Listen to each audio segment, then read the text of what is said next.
Hello everyone, welcome back to more AEW on TEW 2020. Second week of August, on the road to All Out. We start off with our show of Dark here in that second week as Wardlow defeats Nobuhiro Shimatani. I'm trying to get more DPW, more local talents into, for lack of a better phrase, to job on Dark. So Shimatani, he is on excursion from DDT, working in DPW. Queen Lupa defeats Yuka Sakazaki. Jordan Grace defeats Buggy Nova. Same thing, local talent. About it. Okay. I'm trying to book the segments a little bit more realistically in terms of getting rated, but probably not going to for a little while at least. The Boss Bitches jump into the ring with Jade, Elena, and Jamie Hayter attacking Jordan as Nancy Bouchard has a mic and she's kind of just talking to hard cam as Jordan gets being beat up in the background. And she says, "The Boss Bitches.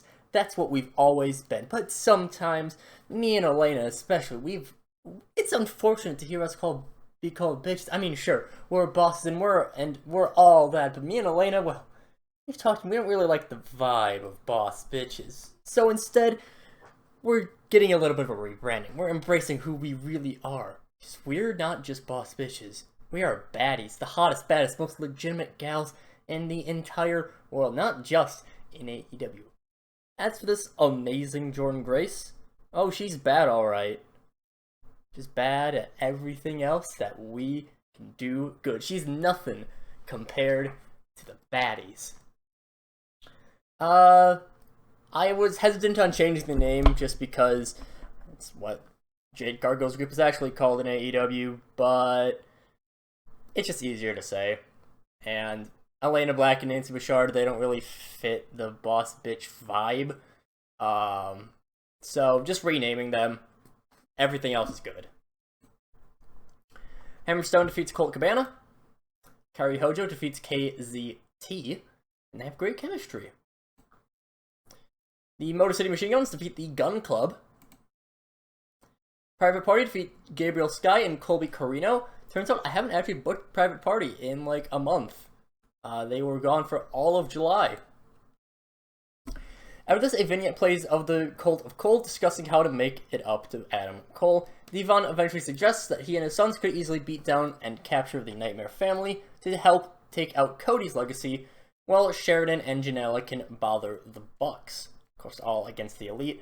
Utami, she is kind of just off to the side, and she eventually says, "Hey, you know what? We just need to be less of a disappointment to Adam as a whole, and I'm going to show you exactly what being a part of that congregation of Adam Cole should entail." So Utami getting a little bit more work. Orange Cassidy defeats Luchasaurus. And surprising thing here, I know, this will get explained in a moment. Daga and Bandito defeat Garza and Sammy Guevara. Why did Garza score so poorly? Because Garza usually is way up there. But oh well. After losing the match, Garza's just pissed off at Sammy for taking that loss, hits the wing clipper, and Penelope and Kip carry Guevara off. Show ends dark. Wanted to get a main show angle in there. I think that could help every now and again to, for things like this. Not going to be super common, but obviously I would reference it, later on, on the TV shows, because not everyone's going to watch Dark. So, yeah. But that does end our show of Dark as we move on to Dynamite. Our show of Dynamite begins hot with a good match. Ricochet defeating Chris Bay with diving double knee drop. I will just warn you right now that this show is quite angle heavy. Someone might get dinged for that. First angle happens right away as Antonio Banks enters the ring after the match. Just right here in this ring, you are looking at the pinnacle of pro wrestling, the human highlight reel, Ricochet. Now, I get it, Scott Steiner. Your nephew, he's good. He's the current TNT champion. He's got a few inches and a good few pounds of muscle over Ricochet. I cannot deny that. But you know what Ricochet has over Bronson? way more than that. He has athleticism, he has renown, he has world-class experience, swagger, time and time again, the loads of more merch sales that he's making. Bronson has, and he's about to continue on, and Scott Steiner, well, Bronson's music hits, Scott comes out onto the ramp. Scott has ramp, and since I can't do a Scott Steiner voice, and I don't really know what he would say, even in general, he generally rants about how Ricochet is a tiny indie pipsqueak, and Bronson, he's even getting some words in, saying things, he doesn't need all this athleticism to match Ricochet flip for flip. He doesn't have to match him speed for speed. He can just outpower him. Every single move that Bronson hits will hit like 5 of Ricochet's. Something like that. Bronson Steiner just kind of showing himself, talking himself up, building up the TNT title feud. After this, Ashley Flair is seen outside of Paul Heyman's office arguing with Mick Foley. She's demanding to have the match at All Out, which she currently is not booked for. Mick says that he'll bring it up with Paul Heyman at the next producer meeting, but right now Heyman does have a lot on his plate. Flair is upset with this and storms off, threatening to walk out on AEW and take Rick with her.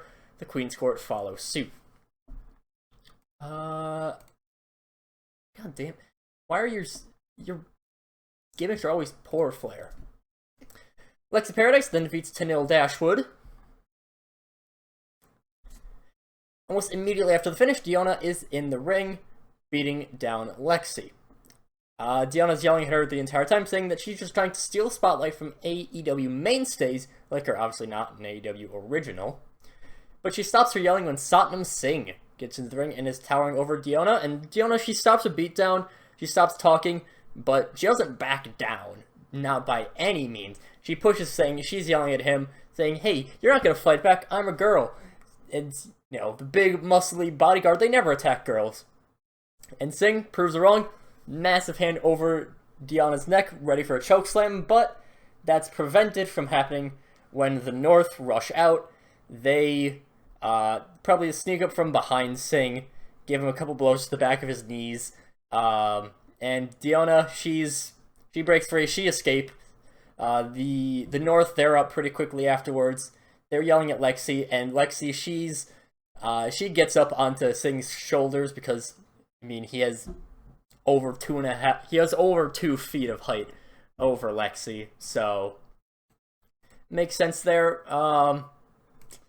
Still, I'm surprised that they're not scoring better on segments, but oh well. After this, we get a day in the life of the Future. Fergal Devitt is accompanied by Jacob Fatu as they and the Future with Frederick Hurst are going through their hometown of Atlanta, going through the neighborhood that they grew up in.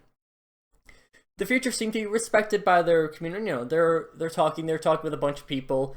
I probably have some little old lady, a stunt granny, saying, oh, I remember back when you two were in high school and you were doing your amateur wrestling. And then eventually they come across some nerdy looking dude. He's like, hey, these guys bullied me. And Hurst's like, no, they didn't. Don't worry about it. Hurst, not related at all to the Lamberts.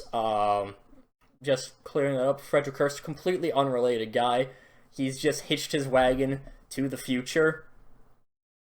They eventually go to the Future's high school, and they're on the school's Hall of Fame for their exploits in AEW, and their work in baseball in their high school, with Leo even claiming that he was looked at for the MLB. But this is proven to be somewhat tenuous, perhaps a lie, as someone who looks like a baseball coach. It's like, oh, hey, you guys, I remember when you guys were in high school. Hey, you still sitting on the bench for that wrestling thing?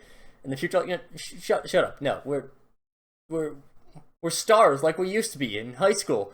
Yeah, let's go somewhere else in the community, because clearly people with high school, they're just jealous of the success that we had.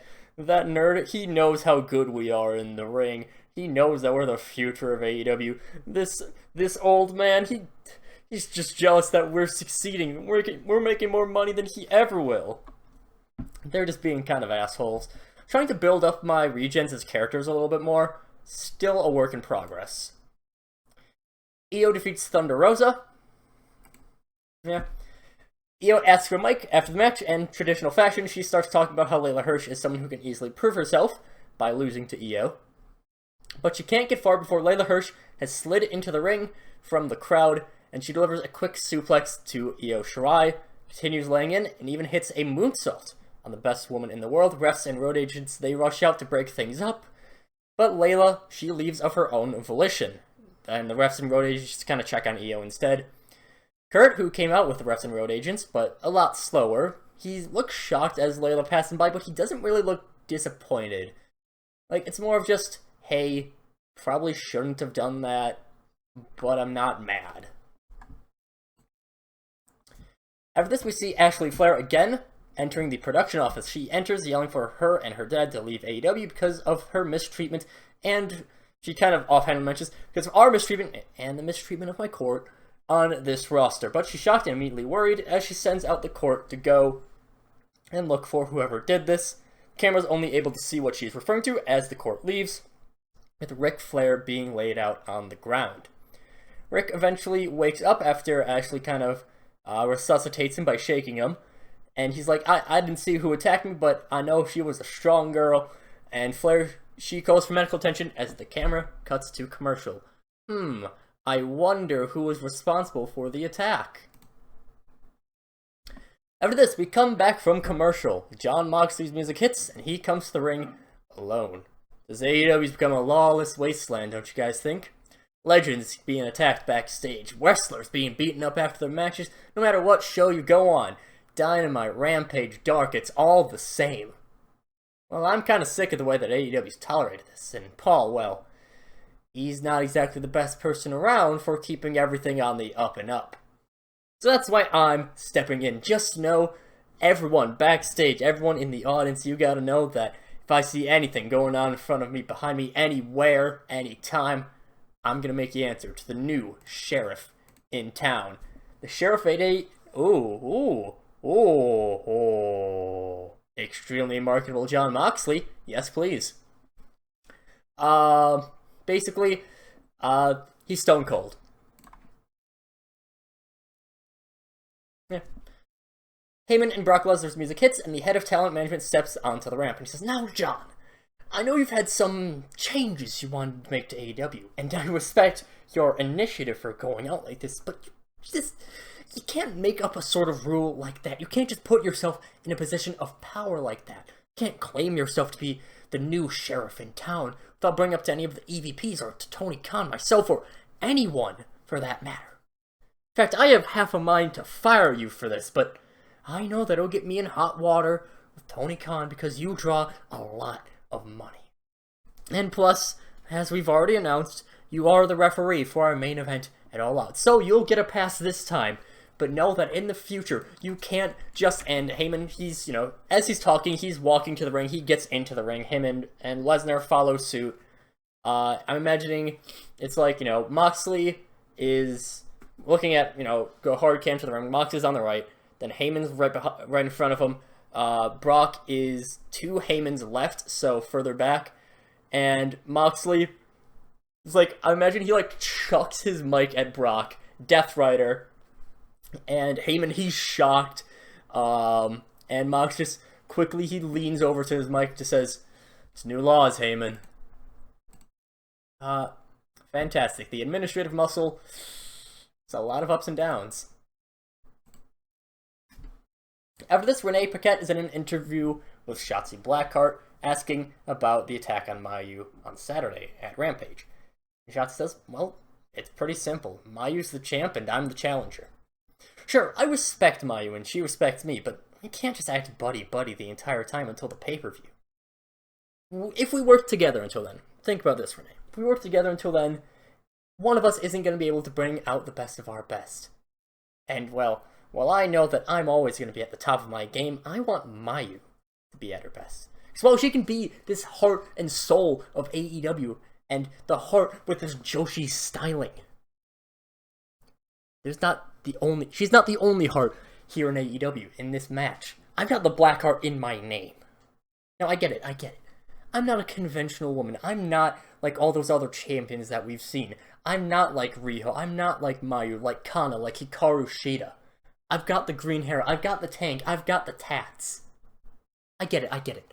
Mayu's this pure Japanese girl. All of our champions have been this pure specimen, this wonderful person to look at and cheer for. But I'm different than that.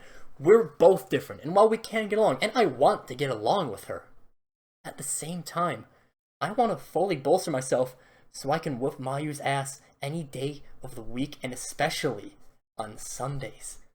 I'm not going to just sit back and let all this happen. I'm going to go out there, and I am going to take that championship by the horns. I'm surprised with how well this segment is rated. That's fantastically rated. Main event, Miro defeats Rami Sabe. But we regain the heat right after this. Hangman was on commentary for the match, and he comes down afterwards. Even as Miro was showing respect to Rami Sabe, Hangman, he has a mic, he's talking all about how, he recognizes Miro's talent, he knows how good Steen and Sabe are, and how at All Out, they're going to help prove why AEW is the best pro wrestling company in the world. We've got a ton of the best talents, and we've got the best people, but Kevin Steen, who probably was at ringside accompanying Sabe, he gets in the ring and is like, hey, you know what? I have a little proposition. Now, I know it ended up not working out great, but just like Mayu and Shotzi had their tag team match with April Mendez and Jordan Grace at Rampage, well, we're going to be a little bit selfish. We want that main event spotlight. We want to show that we are better than people think we are. We want a main event to show with the world champ, with the challenger. We want to show that there's more to us than what we've done in AEW so far. And, well, I'm sure it'll help you guys out. And Hangman does agree. He's like, hey, you know what? If I work with Miro for a match, this is going to really, really work well for me as well. This is going to help me see if Miro is actually true about working honorably. Show gets a 70 rating. Ugh. Yeah. I was hoping some pre-show matches would fix it, but no. Main thing was just it was too, this section right here, these 5 angles in a row probably screwed us over. If I had one more match instead, that's fine. I think, honestly, ratings-wise, we're good. It's just, this show was a little bit weird by having too many angles, not enough wrestling, so that's fine. We can work with it. It's one show. We move on to Rampage next.